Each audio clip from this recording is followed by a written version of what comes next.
Terima kasih Puan Speaker kerana memberi ruang dan juga peluang kepada Bukit Bendera untuk mengambil bahagian dalam perbahasan kajian separuh penggal rancangan Malaysia ke-12.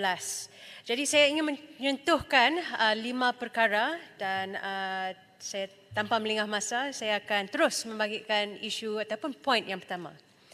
Wawasan Kemakmuran Bersama 2030 bermatlamatkan supaya rakyat Malaysia mampu mencapai taraf hidup wajar ataupun decent standard of living dengan izin menjelang tahun 2030.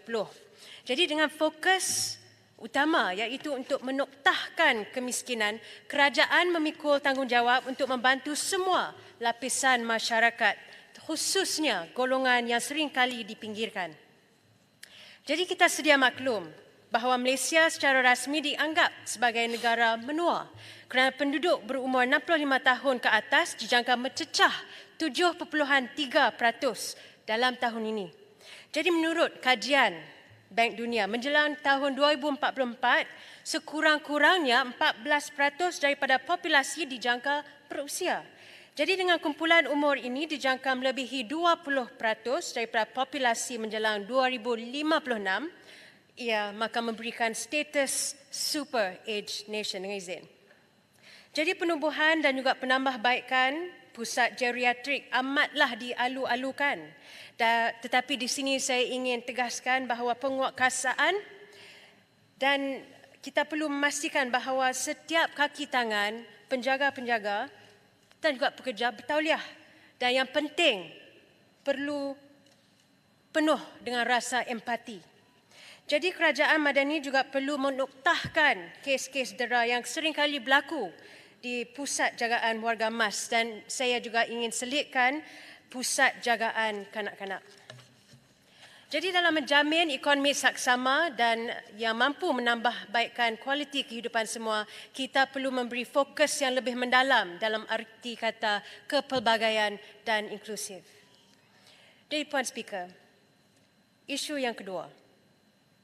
Ketika dunia pendidikan meneroka strategi untuk melengkapkan pelajar dengan kemahiran dan juga pengetahuan yang diperlukan untuk menjadikan inovator yang berjaya dalam abad ke-21, terdapat juga penekanan yang semakin meningkat terhadap STEAM, iaitu akronim Science, Technology, Engineering, Arts and Mathematics dengan izin.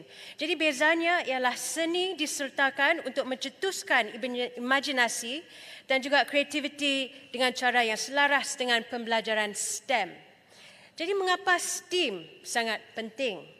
Penyerapan seni mampu memberi kesinambungan yang diperlukan dalam masyarakat global yang penuh kecanggihan, iaitu digitalization of information, thoughts and also ideas yang izin, dengan mengutamakan perkembangan kemahiran pemikiran kritis. Jadi istilah STEAM ni sebenarnya bukanlah sesuatu yang baru, tetapi telah diperkenalkan di negara-negara seperti Jepun, Amerika Syarikat, India, Australia dan sebagainya. Jadi Leonardo da Vinci, seorang tokoh terkenal yang cemerlang dalam pelbagai bidang. Perspektifnya tentang perdebatan ini sangatlah menarik. Di sini Da Vinci dikenali sebagai seorang polymath, iaitu seorang yang mahir dalam pelbagai bidang, seni, sains dan juga matematik. Jadi saya ingin membaca satu quote daripada dia. Study the science of art, study the science, or rather the art of science. Develop your senses, especially learn how to see. Jadi realize that everything connects to everything else. Jadi cadangan ini juga berkait rapat dengan penerokaan aerospace engineering dan juga eksplorasi. Jadi tibalah masanya kerajaan madani mempromosikan STEAM dan juga fahami kepentingan seni dalam dunia semasa kita. Puan Speaker, dalam memastikan keterjaminan makanan, perlu juga ada satu tindakan holistik. Contohnya, dalam memastikan sektor pertanian menjadi dasar utama negara, perlu ada ketegasan. Untuk menjayakan visi ini, pihak kerajaan perlu memastikan pendidikan pertanian dipupuk dari pendidikan sekolah rendah lagi sehinggalah ke Menara Gading. Perlu kerajaan memperkasakan sektor pertanian dan juga pendidikan pertanian diperluaskan. Pendidikan pertanian moden perlu selari dengan kementerian, khususnya Kementerian Pendidikan, Kementerian Pengajian Tinggi, Kementerian Belia dan Sukan dan sebagainya. Jadi melahirkan graduan pertanian berteknologi tinggi dalam masa 10 ataupun 20 tahun mampu menjadikan pertanian sebagai pendapatan baru negara kita dan juga golongan petani moden yang berkemahiran tinggi. Puan ini betul. Saya ingin bangkitkan poin seterusnya iaitu industri perikanan Malaysia yang semakin tergugat. Perubahan iklim memberi kesan negatif terhadap industri perikanan. Jadi untuk memastikan bekalan makanan laut terjamin, kegiatan perikanan aquaculture sebagai alternatif perlu diteliti dengan lebih terperinci. Jadi memandangkan kira-kira 71% permukaan bumi diliputi air, kita sedar kepentingannya sebagai sumber. Penternakan ikan ataupun fish farming dengan izin adalah jenis aquaculture yang paling diketahui umum, yang melibatkan pembiakan ikan secara terpilih dan juga merupakan satu alternatif yang tidak memerlukan penjagaan yang intensif, hanya memerlukan makanan, air yang betul serta keadaan suhu yang sesuai. Jadi bantuan kelengkapan seperti enjin bot, pukat serta insentif nelayan perlulah kerajaan permudahkan dan teruskan. Tetapi pada masa yang sama nelayan-nelayan kita juga perlu diberi pendedahan kepada teknologi dan juga skills retraining dengan izin untuk meningkatkan hasil tangkapan dan juga pendapatan yang lebih lumayan. Saya memetik contoh industri perikanan Jepun di mana nelayan mereka berkemahiran tinggi. Jadi walaupun industri perikanan Jepun hanya menyumbang sekitar 1% kepada KDNK negara, kepentingan diperkuatkan apabila menimbangkan kepentingan rangkaian bekalan termasuklah prosesan dan sebagainya. Jadi di sini Malaysia mampu mempelajari the best practices dengan izin dari Jepun dengan menggunakan teknologi GPS, satelit, alat sonar dan sebagainya. Puan Speaker, sektor pelancongan perlu dipacu dengan lebih agresif. Jadi perlunya ada insentif baru diberikan kepada semua pemain sektor pelancongan di dalam dan luar negara untuk mempromosikan negara, terutamanya di kawasan seperti di Batu Ferringhi. Dahulu kita boleh nampak kebanjiran pelancong asing sehingga akan mewujud musim pelancong Jepun, Arab, Eropah dan sebagainya. Tetapi kini semua itu lesu. Jadi mengapakah ini berlaku? Walhal kalau dibandingkan kadar tukaran wang asing negara jiran kita berbanding Malaysia, sepatutnya pelancong dari negara Arab, Eropah dan sebagainya memilih Malaysia. Tetapi ini tidak berlaku. Mereka memilih kawasan seperti Thailand, Vietnam dan Indonesia dan sebagainya. Jadi isu keselamatan awam dalam industri pelancongan adalah aspek kritikal yang perlu diberi perhatian yang serius untuk memastikan satu-satu destinasi pelancongan terus kekal menjadi pilihan pelancong. Apabila pelancong merasa selamat dan rasa dilindungi, mereka lebih cenderung untuk meneroka, membelanjakan wang dan juga bercakap secara positif tentang pengalaman mereka. Jadi sekaligus meningkatkan ekonomi tempatan dan juga reputasi global sesuatu tempat.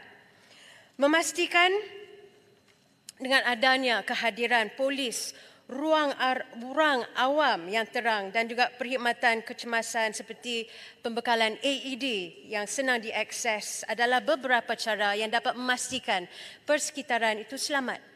Jadi naik taraf infrastruktur seperti kompleks makanan supaya kebersihan terjamin dan juga kualiti makanan terkawal.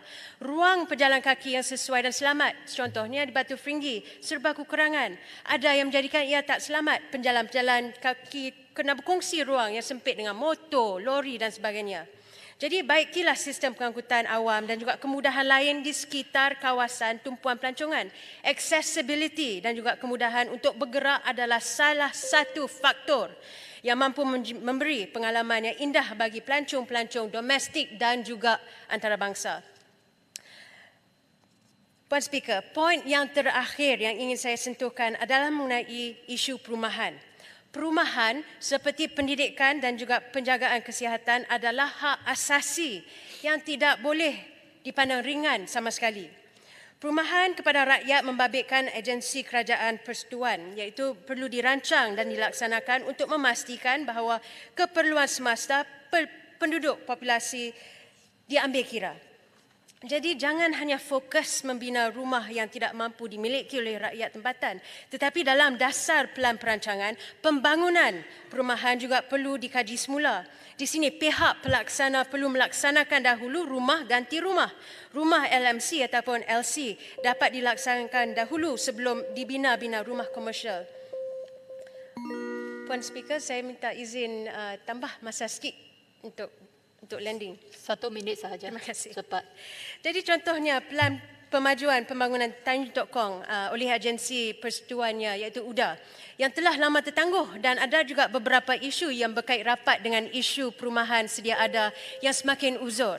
Jadi di sini saya mohon perhatian Perdana Menteri dan juga semualah yang boleh untuk menyelesaikan isu kita bersama-sama dengan kerajaan negeri dalam tempoh penggal ini. Jadi selain daripada kawasan flat UDA di Tanjung Tok Kong, saya juga nak sentuh sikit mengenai keadaan flat Padang Tembak ya, yang telah disiap bina pada tahun 60-an dan merangkumi 6 blok dan lebih kurang 3,000 unit. Jadi ia merupakan antara flat high rise dengan izin yang terawal di Pulau Pinang. Jadi sehingga kini keadaan perumahan tersebut berada dalam keadaan yang kurang memuaskan.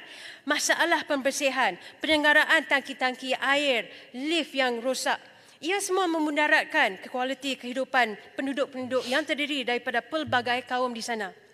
Jadi di sini kerajaan juga menyediakan ataupun perlu menyediakan peruntukan yang berkesesuaian terhadap projek-projek urban rejuvenation di mana kawasan perumahan yang sedia ada yang berada dalam keadaan daih akan ditambah baik dan diberikan kemudahan-kemudahan yang selaras dengan keperluan masyarakat abad ke-21.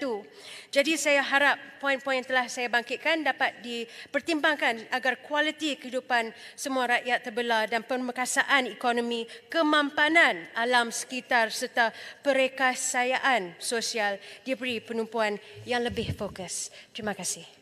Terima kasih Yang Berhormat Bukit Bendera.